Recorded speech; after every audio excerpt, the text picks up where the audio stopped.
All right, good evening. We'll go ahead and get started. For those of you I have not had the privilege of meeting yet, my name is Jimmy DeAndrea, and it's an honor to be the new principal here at Cheltenham High School. This evening is a very important night. I know that this is primarily focused on seniors, but as we shared in our communication about this event, it's really a really important topic for all of our students and families to be thinking about financial aid and planning ahead for college. And so we have a couple of special guests here this evening. I'm now going to turn it over to one of our counselors who is here to facilitate tonight, and she will introduce our guest who we really appreciate making time to be here. And again, to all of our families that are here, thank you very much. This will also be recorded and posted on our website afterward for families who aren't able to be here, as well as if you want to go back and review any of the topics that are discussed. So without further ado, I will turn it over to Ms. Kayla Vargas, one of our outstanding counselors, who will talk a little bit more about the evening and introduce our special guests.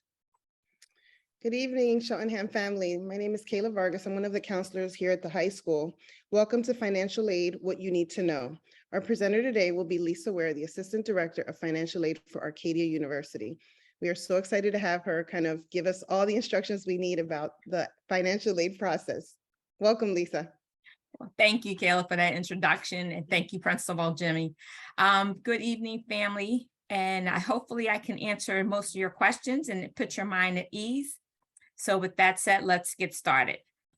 I wanted to give out this little cartoon. I thought it was a little icebreaker because I'm sure that some of you family members feel this way, that your kids went off to college or are going off to college, and all they're going to leave you is a t-shirt, and they're going to take your microwave along with them. Hopefully that won't happen, and we're going to try to prepare you for that won't happen. So tonight we're going to talk about Financial Aid 101, and give you some of the basics. We're going to talk about the cost of attendance. We're going to talk about the EFC, which is the estimated family contribution. We're going to go over some sources of financial aid. We're going to talk about the application process. We're going to talk about alternative financing, comparing financial aid offers from school to school, and I'm going to leave you with some helpful websites. So let's begin.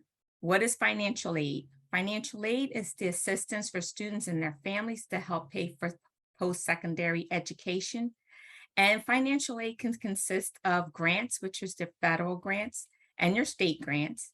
It also consists of scholarships, which can be given by your university, and also outside scholarships, which is mostly your organization, your churches, your employers, your high schools. There's ways that you can research for those outstanding scholarships. Financial aid also consists of loans, and that's your federal direct loans and your private loans. So what's next? To determine your financial need. And your financial need is determined by your cost of attendance, and you subtract your estimated family contribution, and that gives you your financial need. Kayla, please let me know if I'm going a little too fast. I think we're good. Okay. Your cost of attendance, if you can see by the graph, we include your tuition and fees, your room and board if you're rooming. If not, then it's an estimate, transportation expense, an estimated books and supplies, and an estimated personal expenses. So you can see the total cost in the center of the diagram, and we kind of pad that cost of attendance because we try to maximize your eligibility as much as possible. So what is the EFC? The EFC is basically your need, what we use for your need package. And your EFC is determined by the federal formula that calculates your need, and that's coming from your FAFSA. The EFC and your financial need are the guidelines that schools use to determine your aid package, but it's not necessarily equal to your out-of-pocket cost. So again, if you look at the diagram, what the federal government does, it takes the student's need and the parent's need, and it comes up with like a measurement of the student's family's eligibility for post-secondary expenses. So let's break down merit aid versus need-based aid. Your merit aid is your scholarships that are given to the student from their application, their admissions application, and the admissions people look at various criteria to determine what that scholarship is. Normally that scholarship is renewable based on their GPA. And then you have your need-based aid. Your need-based aid is determined by your financial need, and that again is coming from your FAFSA. So since it's coming from your FAFSA, it's going to be different each year because your FAFSA is renewable and you have to do that each year. Also, students are eligible for employment, which we call campus-based work study. And that's just basically a student able to work in a campus office and they earn a little paycheck for their own personal expenses. Student loans is also part of need-based aid, and it's normally in the student's name and it's required for repayment. Now, the different types of subsidized, and a lot of students and parents are confused with the federal subsidized versus the unsubsidized loan. So the subsidized loan is based on financial need. The government does pay the interest while the student is enrolled at least 6 credits or more. And unsubsidized loans is basically for all students can take out an unsubsidized loan. The interest is paid quarterly, or it can be compound upon repayment.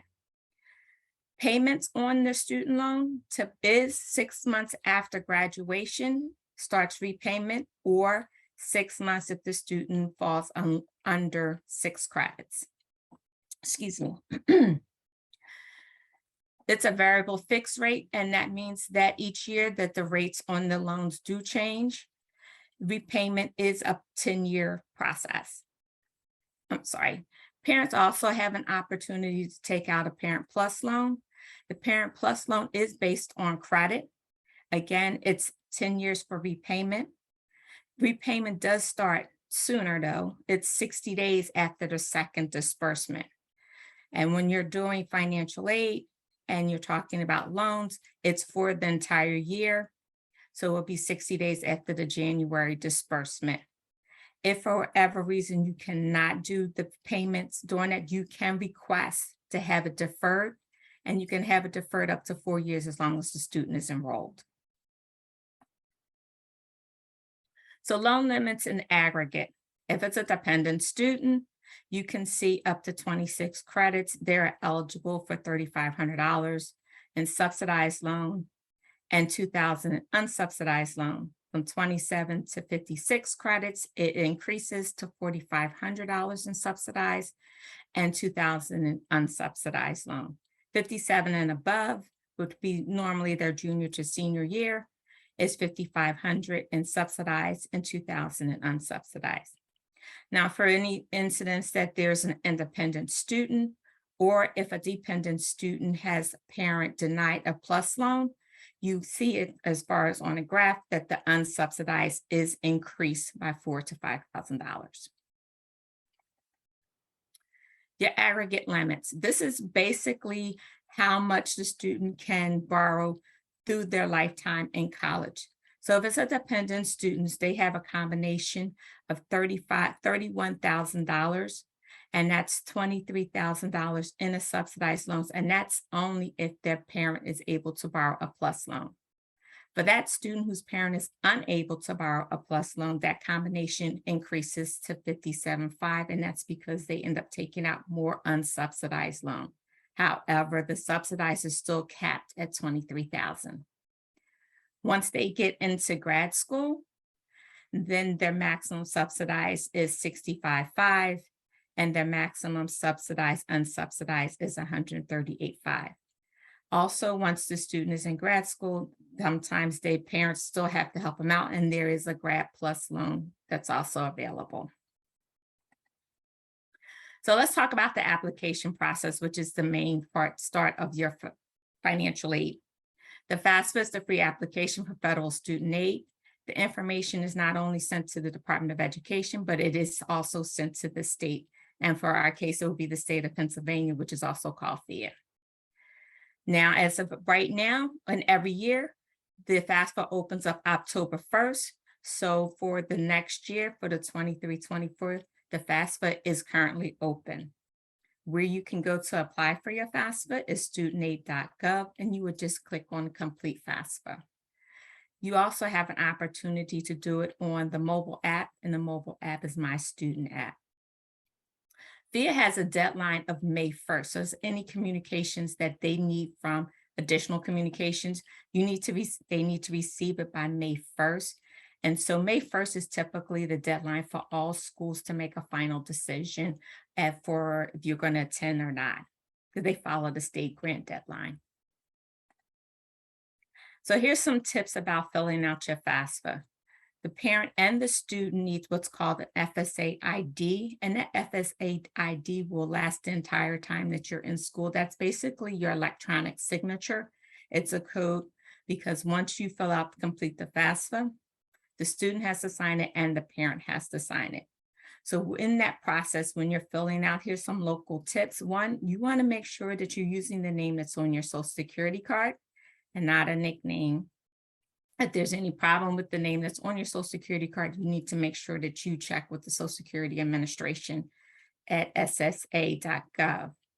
When you are completing your FAFSA, you need to identify who you are, if you're the student, if you're a parent, or if you're the preparer. And some people actually pay other people to fill out their FAFSA. Some other quick tips is to apply for your FSA ID at least 3 to 4 days prior to filling out your FAFSA. That way you'll have your signature code and you shouldn't have any problems. And I also recommend that the parent and the student fill the FAFSA out at least the first year together. Now, this is a great tool that most people don't know right now. And the difficulties, because most people get upset or get nervous because you have to put your financial information on your FAFSA. So what has happened, there's now a partnership with the IRS, and there's a box on the FAFSA that says IRS Data Retrieval Tool. If you click this box, what happens is it's linked to the IRS. You won't see it automatically on the FAFSA, but there is a link and it will pull in your tax information. The tax information is now called prior year, so it's 2 years back. So now they will be able to pull that information in, link it up, and continue processing your FAFSA. Now, once the FAFSA is done, for the first year student, for a PA, you have to fill out a FIA application, and it's only for the first year. After that, they'll just take the information from the FAFSA and it rolls over.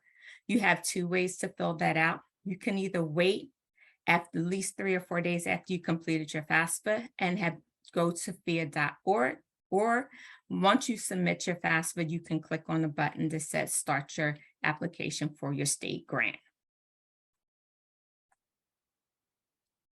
And now the financial alternatives. So if you don't want to take out loans, most institutions will have payment plans for out-of-pocket costs. And those payment plans can be either a whole semester, you pay one payment, the next semester you pay the second payment. They are normally an annual fee to that. Each school is different, or they can break down your payment per semester into equal months. Some of them it's 3 months, some of them it's 4 months. It will depend on the school. The other alternative, there are alternative loans, and the students are primarily the borrower. It always needs a credit-worthy cosigner.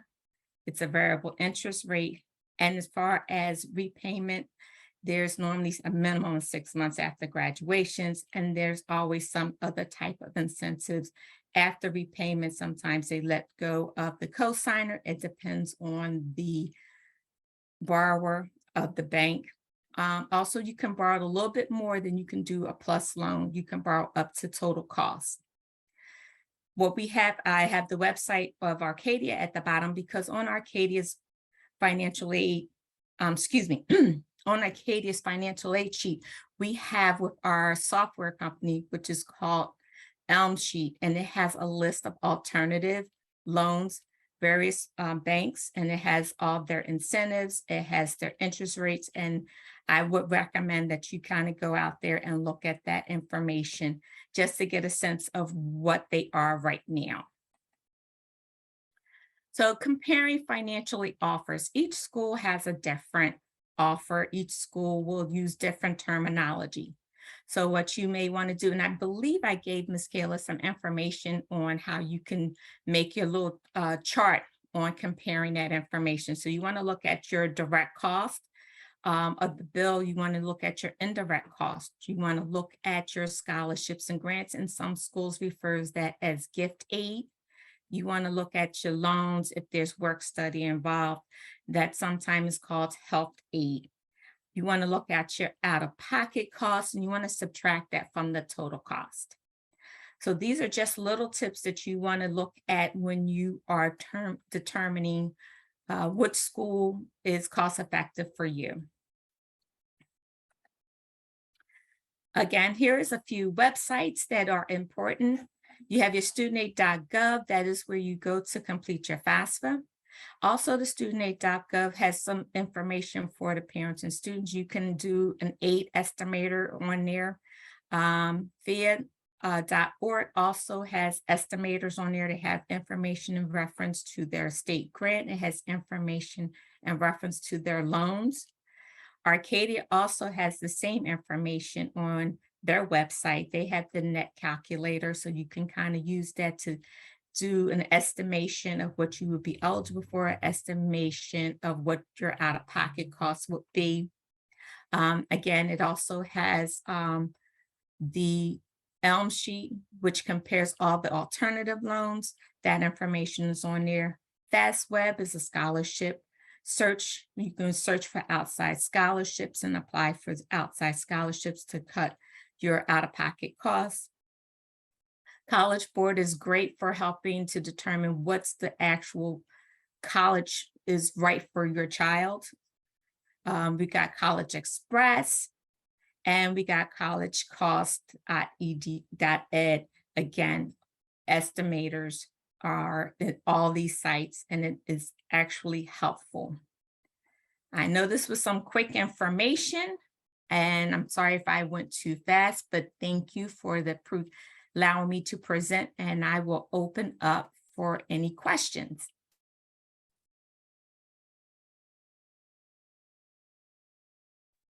Thank you so much. So as you guys, if you guys can put your questions in the chat, we'll be able to answer them as they come.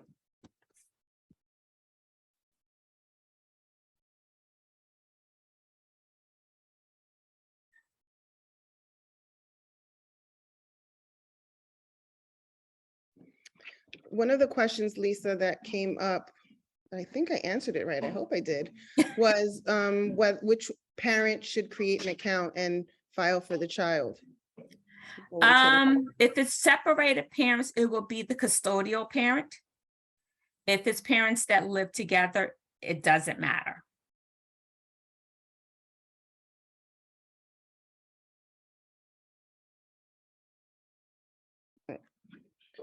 So the next question, if a grandparent wants to help cover the cost of tuition, does that information go on the FAFSA? No, it does not. If the grandparent wants to, what happens is once the child is in school, you should get permission. There's a form that always you have to fill out because of HIPAA laws. So you would actually have to have a form where you create your own account where you can see the bill and you can make parents, and that way the grandparent can go in and make a payment. Thank you. Mhm. Can you have more than one family member using FAFSA? If you're referring to students, then each student will fill out one, if that makes sense. So if you have 2 students in college, each one will fill out their own FAFSA. The number of household will stay the same. The number in college would be, if it's 2 students in college. I just spoke to a parent not too long ago. She has twins. Each twin will fill out a FAFSA. 2 students would be in college.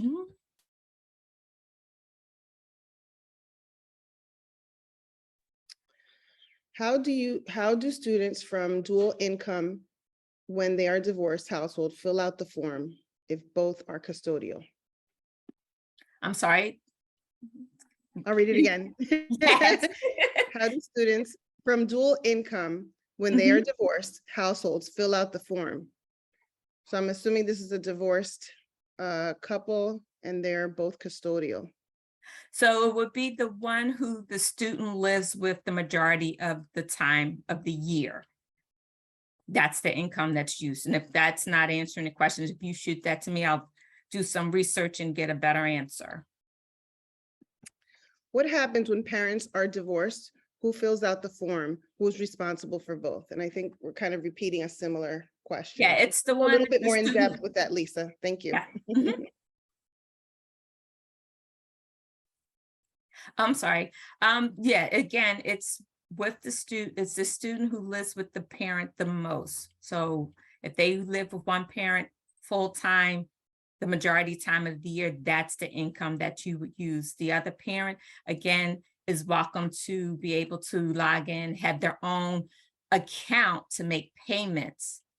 But again, you would have to set that up with the Bursar's office, accounts receivable office, to let them have access to the student account, and then they can make their own separate payments. But as far as the FAFSA, it's the custodial parent. Thank you for that. Can you complete the FAFSA prior to choosing the college? Yes, you have up to 10 colleges you can put on your FAFSA. Can a parent in school and a student in school both have FAFSA accounts? Yes, they can. And again, when it comes down to the household and the number of in college, you would include the parent and the student. How important is it to put all schools a student is interested in attending the FAFSA? It changed. You can change. You have up to 10 schools to put on there. All 10 schools would get information. If you decide that you want to pick 11 school, you take the one that you're least likely to attend and add that other one. All the schools that you put on your FAFSA will receive your information, and that means that all of them will make a package for you. If you have sent an admissions application as well, and you will receive something in the mail or by email.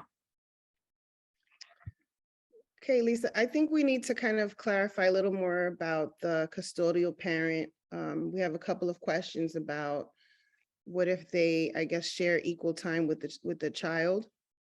If it's a 50-50 split, what does the custodial parent only report their income? So Okay. I'll do some more research. Like I was telling you earlier, rules are constantly changing. So what I'll do is I'll get some more research and I'll get that answered and get that back to you. Thank you. You're welcome. Do we have any more questions?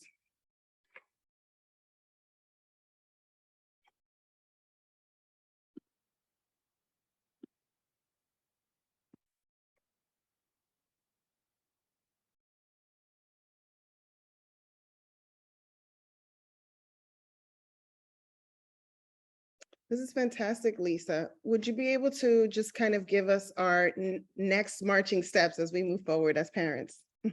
So if you are a senior, I would recommend that you apply for the FSA ID right now. And then once you get that, go ahead and fill out your FAFSA. Like I said, do that data retrieval tool. That is the quickest way to take care of the financial part.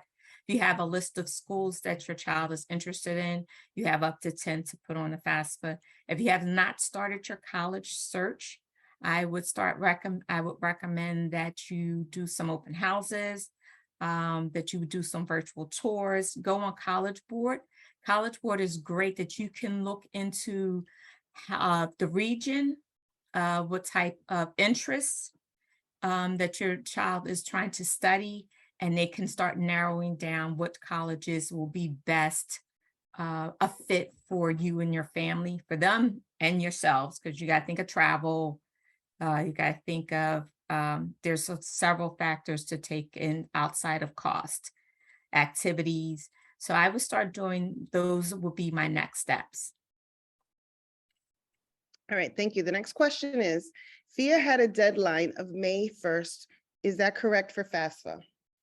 No, FAFSA you have actually from, it opens October 1st.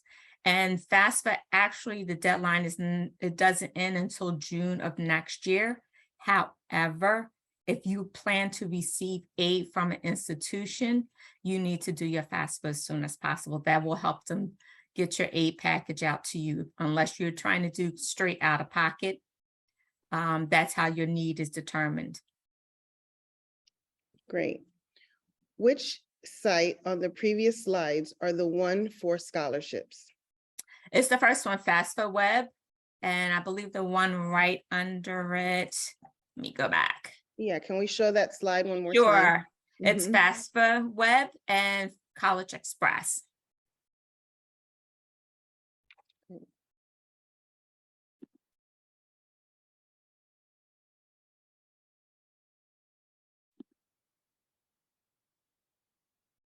And I do recommend that you check with your employers. A lot of times your employers, your banks, your churches, they offer scholarships. See what the criteria is.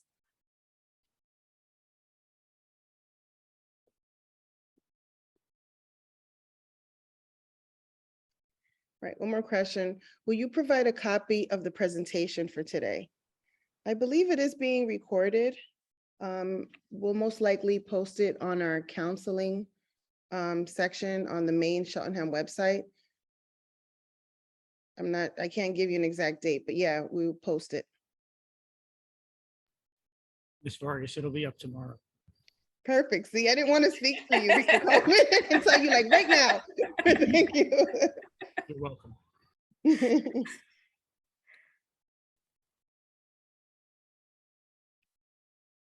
All right, next question. Any special exception for community college?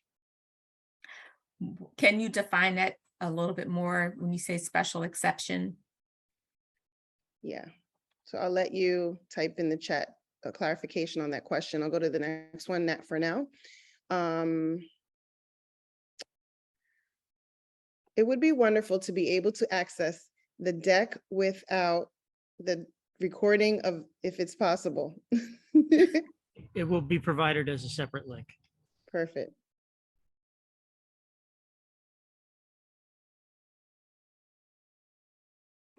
Do you need to apply to colleges first before filling out the FAFSA? No, actually you don't. If you do have a list of colleges, I would go ahead and put your application in, but you can submit your FAFSA first. And again, put the colleges that you think they want to attend right now. If your mind changes, you can always go back in and make an adjustment.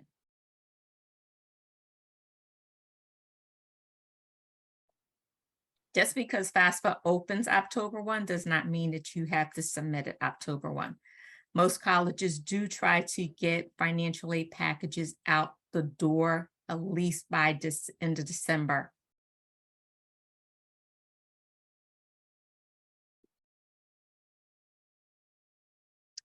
Okay, any different process between community college versus university? No, it's not. It's the same process. You still need to complete your FAFSA.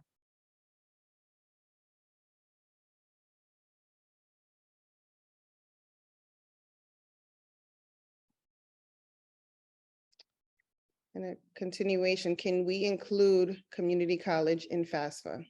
Is that one of the universities we select? Yes.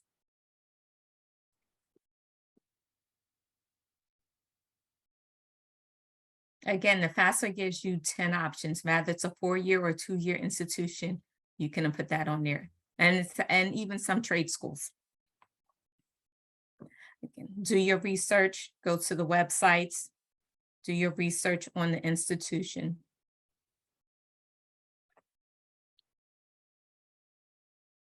Always talk to the admissions counselor. And even as a counselor, when we meet with students, parents always have the option of being part of that post-secondary meeting.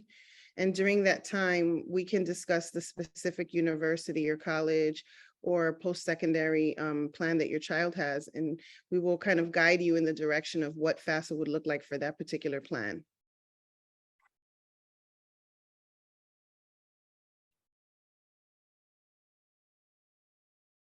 We're gonna keep it open for maybe 5 more minutes.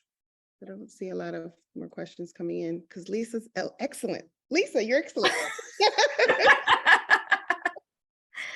Thank Answered all the you. questions. Thank you very much.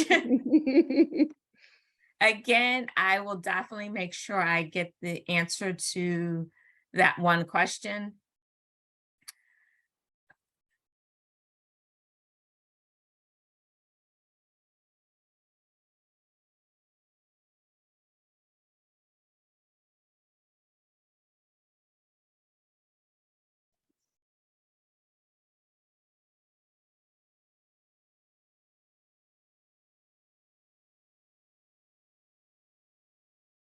One of the things I would recommend, if you're still nervous, is to go to the studentaid.gov website. Just poke around before you complete your FAFSA. It has a lot of information, and the same with the FIA.org. It also has a lot of information. If you're not prepared to fill out the forms at this moment, just kind of go on the website and do your research. They're laid out a lot better than they were 20 years ago.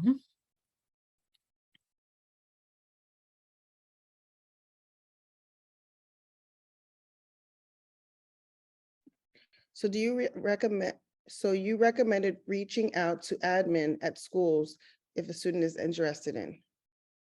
Yes, if the student has not done a college fair, check and contact the school, do an open house. There's a lot of open houses going on right now. I know Arcadia has one coming up in like 2 weeks. So you register for open house. At the open houses, you have an opportunity to talk to faculty members. You have an opportunity to talk to admissions counselors. And some schools at that moment, they do on-site acceptance. So if you want to interested in something like that, be prepared to have your transcripts with you, and they can do an on-site acceptance right then and there. Okay, if you're going to school in another state, do you fill out the FIA or another state's program? So FIA does not transfer from state to state. It's typically in the state of Pennsylvania. It does have an agreement that may go as far as maybe Delaware and a few Maryland schools. It does not transfer over to New Jersey. So if you are going out, you will lose your state grant. And because you're not a resident of that state, unless you are, you will not receive a grant from that particular state unless you are a resident of that state. Hopefully that answered the question. What do you do if your child has not taken the SAT yet? That would be on to school. Some of the schools are not doing SAT. So again, I would investigate to see if what their other process would be. Some of them is just an essay versus the SAT.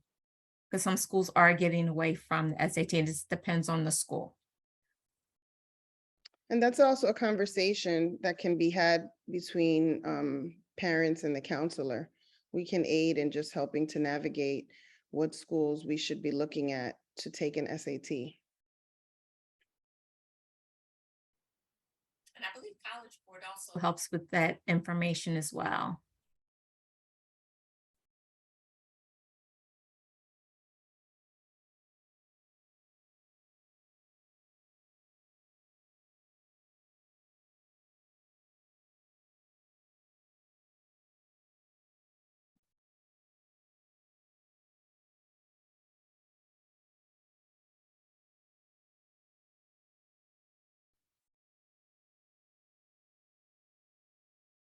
Well, I think we are reaching the end of our Q&A. I haven't had any questions in the last few minutes. And we would like to thank Lisa Ware from Arcadia University for such an informative meeting. We look forward to having many of our students hopefully attend Arcadia or at least be able to the parents gain more knowledge about the financial aid process. Thank you and have a great evening.